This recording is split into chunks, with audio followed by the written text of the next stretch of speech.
à toutes et tous de vivre pleinement ces 4 belles journées de travail, de réflexion, de rencontres, de découvertes et de temps festifs. Merci de votre attention et vive les centres sociaux fédérés. Merci.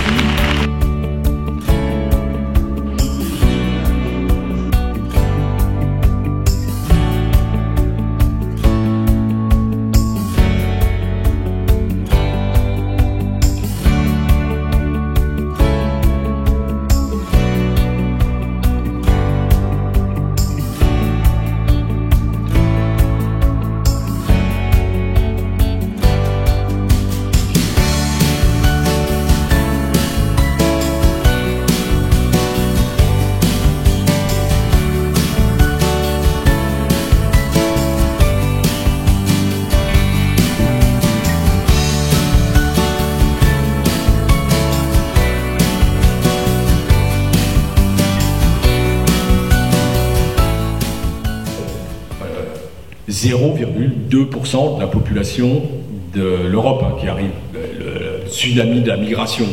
On nous dit c'est des vagues de migration qui arrivent, 0,2% de la population européenne. Ça permet aussi de remettre les choses à leur juste niveau. Et on n'a pas anticipé, les gouvernants ont refusé de le prendre en compte et donc n'ont pas anticipé l'accueil. Aujourd'hui, on court sur la création de places pour essayer de pallier, justement, comme hier à Paris, il y a 1100 personnes qui sont comme ça sous les ponts, on va faire une mise à l'abri et on essaye de libérer des places partout. Et puis, comme les places, les gens restent dans ces places-là, il faut encore en ouvrir derrière et on n'a pas tout ce qu'il y a, l'aval après qui est nécessaire pour libérer ces places et donc pour avoir une vraie politique d'inclusion. J'ai pas à demander à une personne pourquoi elle fuit son pays. Il n'y a aucune personne qui fuit son pays par plaisir. Donc le contexte en fait de l'ouverture du centre, c'est la décision gouvernementale de démanteler Calais et de la préfecture de chercher une commune ou plusieurs communes susceptibles d'accueillir des migrants. Même le curé s'en est pris à la tête, le maire n'en parlant pas, et là vraiment une situation très tendue avec des mots qu'on pensait plus entendre en France et que nos grands-parents ou arrière-grands-parents ont dû beaucoup entendre il y a quelques années. Après, quand j'ai décidé de partir à Roissy, ça c'est bien, c'est vrai. Tout ma vie elle a changé à Roissy. Merci le bénévole, la première chose. Merci toute la France. Merci.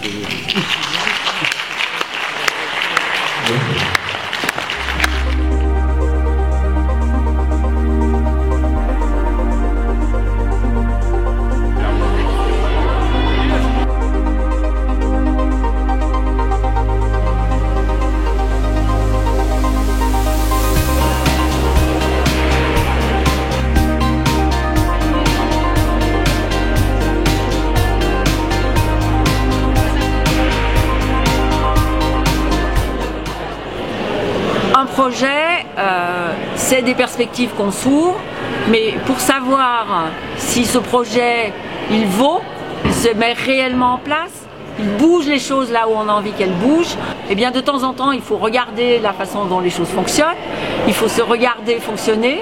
Ça semblait normal qu'à mi-parcours, on fasse un point, on s'arrête 4 jours ensemble pour se dire qu'est-ce qui a bougé autour de nous vite, et puis aussi comment nous on s'est emparé de cette question. Est-ce que les orientations qu'on s'est données, les objectifs qu'on s'est fixés nous permettent d'avancer dans le sens qu'on s'est donné.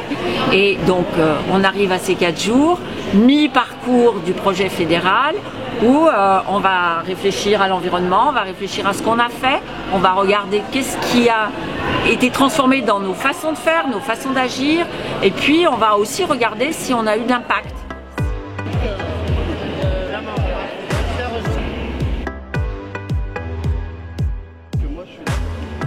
Il y a beaucoup moins de financement qu'ailleurs, il n'y a pas de conseil général, il n'y a pas... Voilà. Ça peut aussi permettre des rencontres, une meilleure organisation si c'est dans le travail par exemple.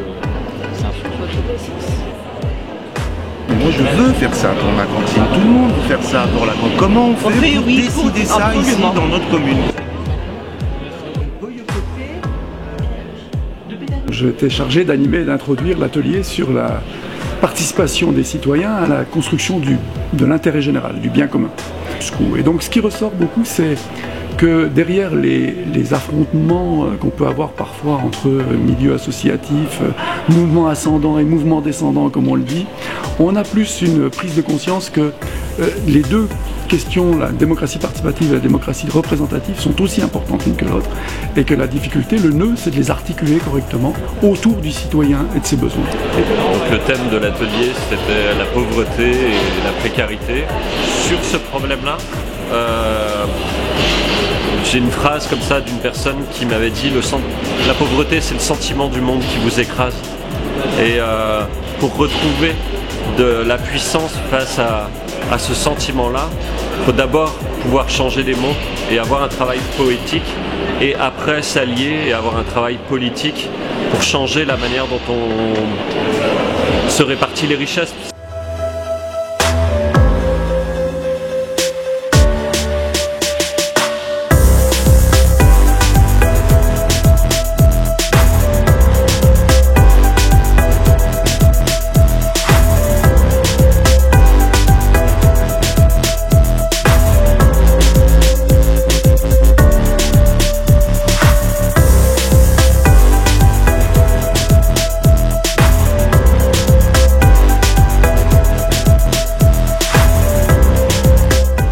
Quand même que le CA national puisse vous partager, et on va passer 20 minutes là-dessus, vous partager de son point de vue ce qui a bien fonctionné ou pas dans le projet. On a mis en marche le réseau pour que dans les centres sociaux, ils collectent tous les sujets que les populations de nos centres et de nos quartiers ne pouvaient plus supporter.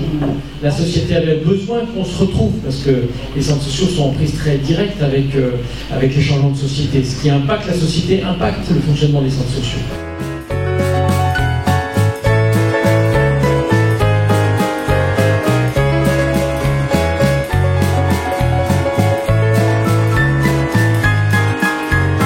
J'ai connu une mouette qui venait de Saint-Paul-sur-Mer.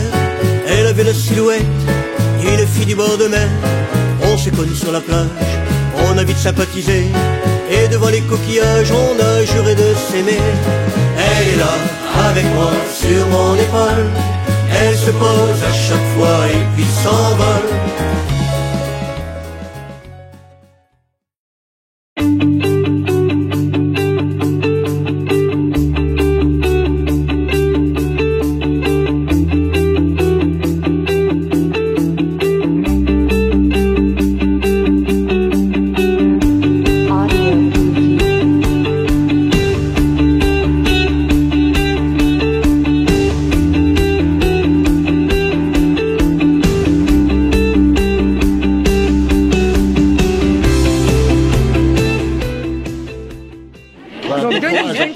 Ta question. Oui. Tu as envie de discuter un truc avec des gens. Oui. Tu as envie de proposer un atelier. Tu as envie de proposer un outil parce que toi tu as 87 ans d'expérience. Pas que dans les centres sociaux, mais bon. Allez, on va dire 80 ans d'expérience dans les centres sociaux. Tu te dis je peux quand même apporter une petite pierre au truc. Donc tu vas mettre un atelier sur les papiers orange. Et là, ils vont te donner une grande feuille avec ton nom, ton atelier et là où tu dois te mettre. Et ensuite, tu attends les gens qui vont venir dans ton atelier et tu discutes avec eux. Et quand la discussion est terminée, c'est terminé, vous allez boire le café ou faites ce que vous voulez. D'accord. La liberté de Nice. Circuler. Circuler, il n'y a rien à voir. Merci.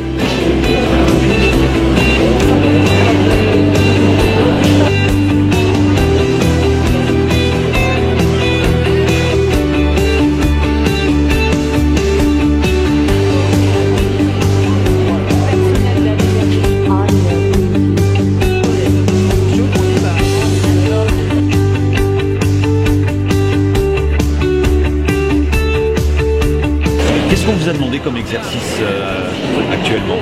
Voilà, de répondre à une question qui est est-ce que le pouvoir d'agir, est-ce que c'est un mythe ou une réalité en fait? J'ai proposé comment passer du mythe à la réalité, parce que je ne sais pas si on y est encore, même si je pense qu'on y est un peu.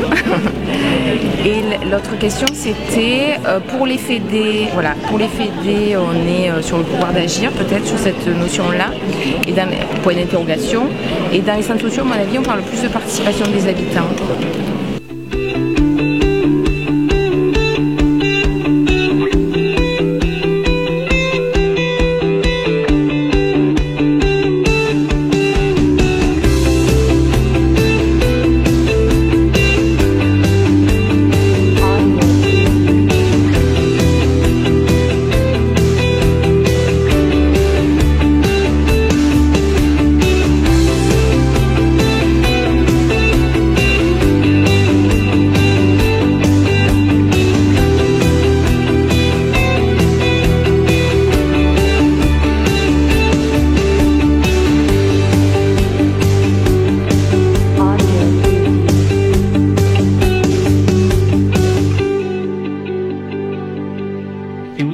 donner du sens à l'action des centres sociaux. Je pense sincèrement que le pouvoir d'agir, c'est un peu le patrimoine immatériel et inestimable de nos habitants, de nos territoires et de nos structures.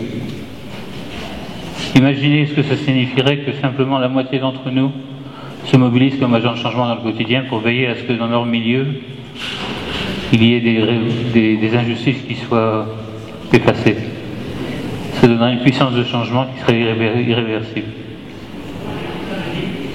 Comment écouter? Pour commencer, en se taisant. Ça peut paraître simple, mais c'est pas si facile que ça. Surtout pour les intervenants sociaux.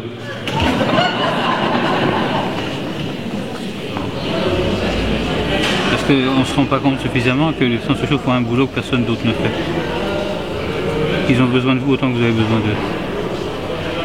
Donc de vous placer en interdépendance, plutôt qu'en dépendance, vous ferez gagner pas mal de pouvoir d'agir collectivement.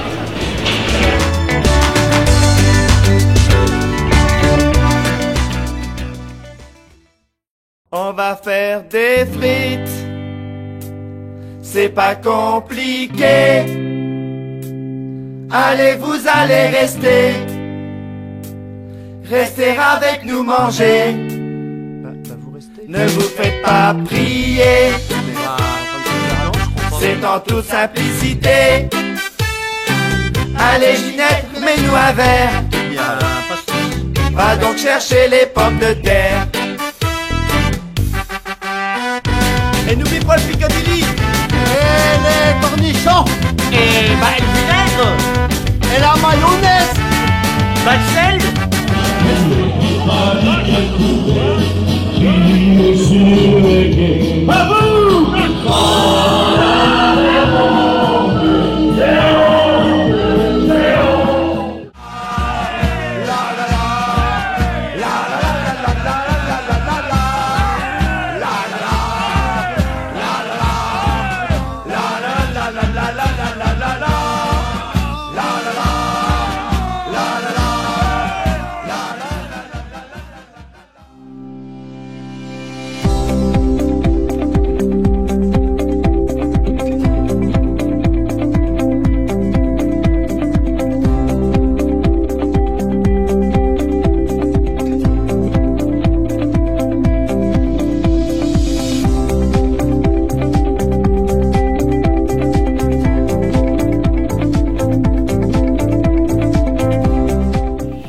Donc je dirais que les obstacles que vous avez sont réels, mais c'est pas une raison pour ne pas avancer.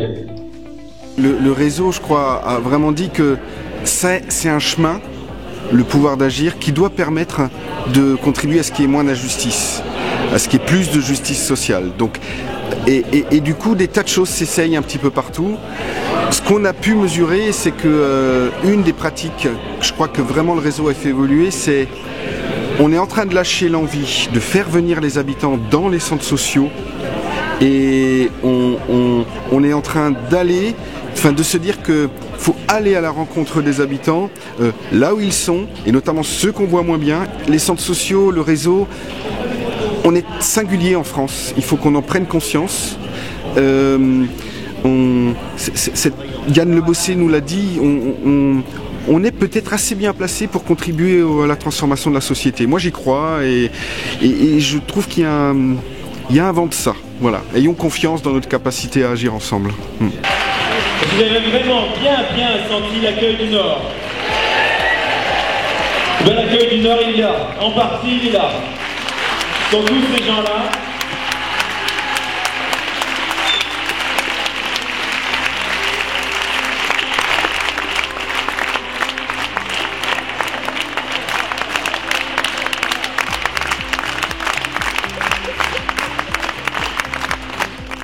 La proposition la plus énorme qu'on vous fait, c'est que on fait pas le congrès national, on fait le congrès du réseau et que on fait le pari que tout le monde va s'y mettre.